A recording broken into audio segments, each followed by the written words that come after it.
మనస వాచ కర్మ నాకు శుక్రవారం మనస్ఫూర్తిగా ఉన్నట్టు చెప్తున్నాను. ఆయన పరిపాలన అందరు చల్లగా హాయిగా ఉన్నారు. వితంతులకి పింఛను, పిల్లలు చదివిస్తున్నారు, వాళ్ళకి బట్టలు, ఇది చదువుకోవడానికి ఏదమ్మా దాని పేరు బుక్స్ అది చూసాను. గర్భిణీ స్త్రీలకి ఫుడ్డు, అన్నం ఏటి ఒకట, పాలు తర్వాత నెల అయ్యేసరికి బాదం గీదం అన్నీ ప్రశాంతంగా ఉన్నారు. నిజంగా రామరాజ్యం. మా సాయిబులు ఎక్కువ లైక్ చేస్తాం ఆయన్నే. ఇంక మీరు ఇదంతా తిరగక్కర్లేదు, ఎలక్షన్ ఎప్పుడు వస్తుందో అని చూస్తుంటాం. మీరు చెప్పక్కర్లేదు, మనస్ఫూర్తిగా రావడమే లేటు.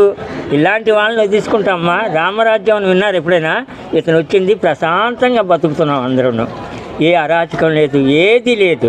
అసలు మీరు అందరూ తిరగడం కూడా వేస్ట్. తిరుగు లేదు ఇతను, అర్థమైందండి? తిరుగు లేదు. ఎలక్షన్ వచ్చిందంటే ఇంకెవరు చెప్పక్కర్లేదు. మా భయ్యాకే జగన్ గారికి జై,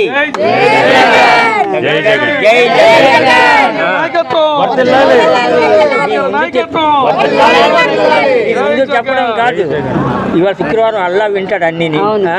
ఉన్నది చెప్తున్నాను. మీ బోటులతో కలిసాను. ఇంకా నేను ఆనందం రాజుగారి మాట గురించి విన్నాను నేను.